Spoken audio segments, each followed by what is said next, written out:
Teddy's Button, Chapter 2. When Greek meets Greek, then comes the tug of war. The determined little figures with flushed, resolute faces stood opposite one another on a narrow footbridge over a running stream. Neither could pass the other, but neither intended to go back, and the sturdy maiden in her sailor dress, with her small hands placed on her hips, appeared quite a match for Teddy, who, with his golden head well up, looked like a war horse scenting the battlefield. It was thus they met again. Both employing their Sunday afternoon in roaming along the edge of a stream, they had suddenly come face to face with one another. "You must let me come over first," she asserted very emphatically, "because I'm a girl." "Boys never go back, and a soldier's son never. I'm not going to turn my back before the enemy. I would disgrace my Button if I did." "Oh, that old Button!" The tone was that of utmost scorn. Teddy's cheeks grew rosy red at once, but he said nothing.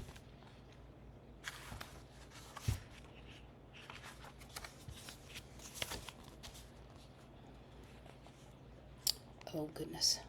There we go. So you can see the two of them having a standoff, a face-off. Who's going to give in and back up? "I got to this bridge before you did," she continued. "I began to cross it first," he said, "and you, who are you? No one knows anything about you. I've been crossing this bridge for years."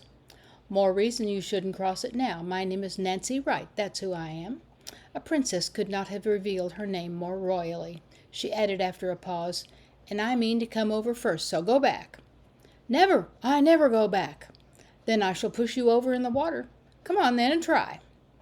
Then there was silence. Both the little people eyed each other defiantly, yet a little doubtfully, as if measuring one another's strength. Their faces grew eager at the coming contest. "Boys always ought to give way to girls, always," Nancy said, using her strongest plea. "You are not a proper boy at all."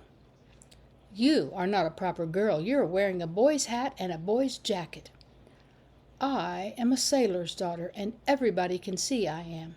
You say you're a soldier's son. Why don't you dress like one?" Teddy felt he was getting the worst of it. He fingered his button proudly. "I'm wearing something that has been in the thick of a bloody battle. That's more than you can do. Sailors don't know much of fighting." "They know just as much as soldiers. And as to your old button, I believe you just picked up the old brass thing from the gutter." "If you weren't a girl, I would fight you," sputtered Teddy now with rising wrath. "Pooh! I expect I could lick you. I don't believe you have half as big a muscle as I have on my arm." "A girl? Have muscle? It's just a bit of fat." That tone of scorn proved too much for Nancy's self-control. With a passionate exclamation, she made a quick rush across the plank. There was a struggle, and the result was what might have been expected: a great splash, a scream from Nancy, and both little figures were immersed in the stream. Happily, the water was not very deep. After a few minutes' scrambling, they were on dry ground, considerably sobered by their immersion. Teddy began to laugh a little shamefacedly, but Nancy was very near tears. "I'll tell my mother you nearly drowned me dead." "If you're a sailor's daughter, you shouldn't be afraid of the water. Sailors and fish are always in the sea." "They are never in it, never."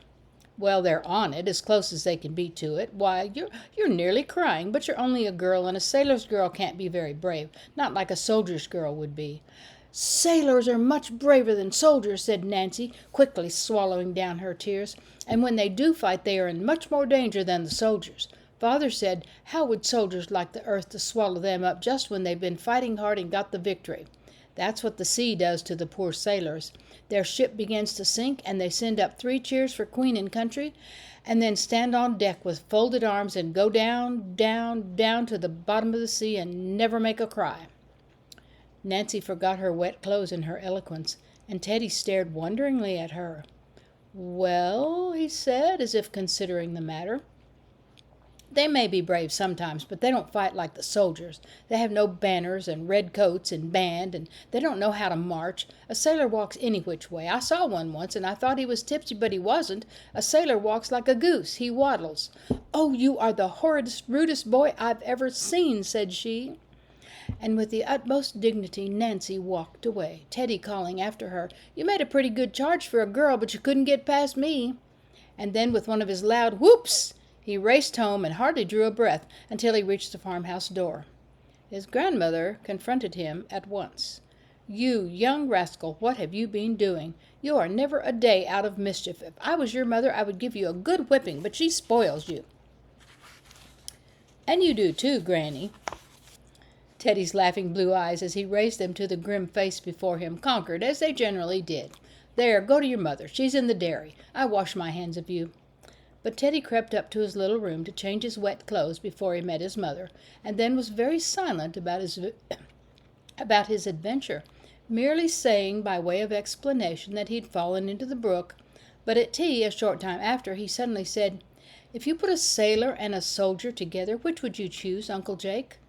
"Eh, my laddie? Well, they're both good in their way. I couldn't say, I'm sure." "Mother, wouldn't you say the soldier was the bravest?" "Perhaps I might, sonny, but a sailor can be quite brave." Teddy's face fell. "I never thought a sailor could fight at all," he said in a disappointed tone. "I thought they just took care of our ships and now and then fired a big gun off." "Who has been bringing up the sailors to you?" asked his grandmother. "Oh, that little girl I told you of. Nancy is her name." "Where did you see her?" "Down by the brook. We fell into the water together because we both wanted to cross at once." "But, my boy, that was naughty of you not to give place to her," said Mrs. John reprovingly.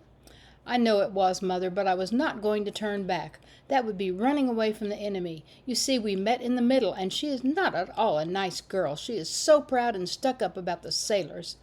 "As proud as you are of the redcoats?" old Mrs. Platt said. "Do sailors and soldiers like each other?" questioned Teddy, ignoring that thrust. "I am sure I don't know," his mother answered, smiling. "I have never seen them together that I remember, but I should think they did. They both fight for their queen and country." "Well, I am a soldier's son, and I don't like a sailor's daughter. I know that. I think she's kind of an enemy." "Oh, hush, sonny. You must not have any enemies. It is wrong to talk so." "Well, that's what he was saying to me the other day," put in his uncle slowly. "He says he wants one." "Yes, I do," and Teddy gave a fervent nod as he spoke. "And, Mother, I believe most good people have enemies, so it must be right to have one." "They never make one, as you're trying to do." Teddy looked puzzled. "Well," he said presently, "well, I guess it's because she's a stranger. She doesn't belong to our village. I don't like strangers." "She's no more a stranger than you were when you first came here," his mother said, "and the fact of her being a stranger ought to make you kind to her." "I'm thinking of calling on her mother," old Mrs. Platt said, looking at her little grandson with her keen gray eyes. "Shall I take you with me to see the little girl?" "Oh, I've seen her enough, Granny. Please, I think I would rather not." The subject was dropped, but Teddy's thoughts were busy. He ran down to the village green after tea, and there met one or two of his special chums, to whom he confided the events of the afternoon. They highly applauded the scene at the bridge, but Teddy shook his curly head a little doubtfully. "Men ought always to give way to women, I've heard Mother say. But I couldn't turn back, you see. It would have disgraced my button." "Tell you what," cried Harry Brown, commonly known as Carrots from his fiery red hair. "You could have done what the goats did in the primer at school. You ought to have laid flat and let her walk across you."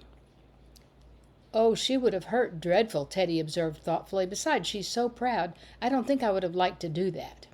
"No," put in Sam Waters, "you did fine. I say let's come up to the turnpike and see if she's around there. I'll give her a word if she begins to sauce me."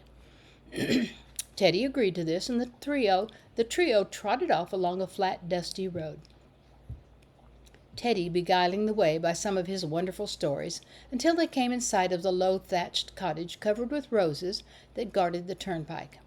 They soon saw the young damsel, for she was swinging on the gate, her dark hair flying in the wind and her eyes and cheeks bright with the exercise. She looked at the boys, then laughed. "Poor little button boy," she said, "you have to be taken care of by two bigger ones." "We have come to see you," said Sam valiantly, "because we are not going to stand any cheek from you, so you had better look out." Nancy stopped swinging, and resting her fat little elbows on the topmost bar, asked saucily, "Did the button boy tell you to come and help him fight me? Are you all three going to try?" "We don't fight girls," said Teddy. "You pushed them into the water." "I didn't." I told Mother about it. She thought you were a very rude boy not to wait until I crossed over." There was silence. Then Carrots started forward. "Look here, you'll have to learn your manners. We won't have a strange girl like you stick yourself up so. We have come to tell you to look out for yourself if you don't stop it." Nancy laughed again and swung herself violently backward and forward. "Yo-ho, my lads, yo-ho," she sang. "I'm on my ship, and I don't care for boys a bit. They are all as silly as can be. Yo-ho, we go. Yo-ho, lads, heave-ho." Her elevated position certainly seemed to give her an advantage. "We will soon shake you off of there," shouted Sam, his wrath rising at her calm indifference to the lords of creation. "Come on and try. I'm up the rigging and a storm is beginning. Hooray! Come on!" Sam and Carrots made a furious onslaught, and the gate was roughly handled, but the more it shook and swung, the more derisive was Nancy's laughter, as she clutched a firm hold with her small hands, and swayed to and fro, calling out excitedly, "Furl the mainsail! Stand by, lads! Steady! Starboard hard! Port your helm! Rocks to leeward! Reef the topsail! Breakers ahead! Yo-ho!" Teddy looked on, awed by these nautical terms, which seemed to slip so easily from her lips. To him they seemed wonderfully clever, but he was not one to stand aside long in a scene of excitement, and with one of his wild war whoops he rushed forward. "Oh, boys, on! Charge! Hurrah!" The gate rocked violently, and Nancy began to feel her position was a perilous one. All the little people were screaming at the top of their voices when suddenly, in the midst of the din, appeared old Sol. "What now? Who are these trying to break one of Her Majesty's gates down? Be off, you young ruffians!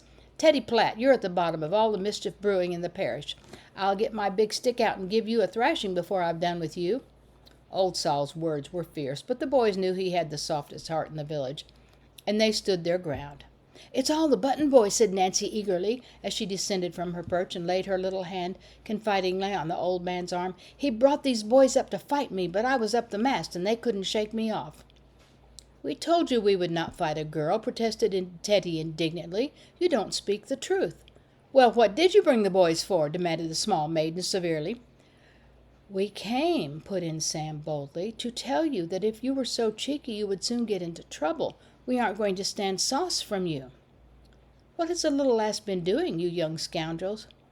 "Oh, they are only boys, Grandfather. Let us go in to Mother and leave them. They are the rudest boys I've ever seen, and the Button boy is the worst. And his button isn't worth a penny." There was a yell from all three boys at this. "That's it," said Carrot excitedly. "It's the button she was so cheeky about. We aren't going to have Teddy's button laughed at. We won't stand it, Sol. We won't." "It shows she doesn't know anything, or she would not talk so. She's just a baby, that's what she is." "Why, she doesn't believe Father's story is true, Sol. You know it is, don't you?" "She isn't as old as the button itself." "Ah, she wasn't born when it was in battle. Much she knows about it." Sol had difficulty in quieting the indignant voices. "Look here, you boys, go on home and leave my little lass to me. She knows nothing about the button. I'll tell her the story, and then she won't laugh at it any more. I remember seeing your father, youngster. He was a brave man, he was, but he would never have made war against little maids like this. Shame on you. Go home, go away, I say, or I'll bring my stick out." "She's been told the story. She listened and she laughed. She ought to say she's sorry." Teddy stood with his legs wide apart and his hands in his pockets. His tone was severe. "I'll never, never, never say I'm sorry," she said. "I'm glad of what I said. I don't believe a word of it." And with this parting shot, Nancy ran into the cottage, and the boys returned to the village more slowly than they had come.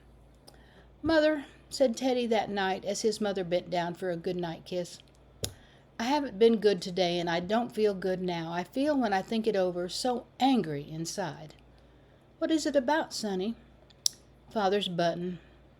The tone was drowsy, and seeing his eyelids droop heavily, Mrs. John said no more, only breathed a prayer that her little son might fight as bravely for Christ's honor as he did for that of his father's button.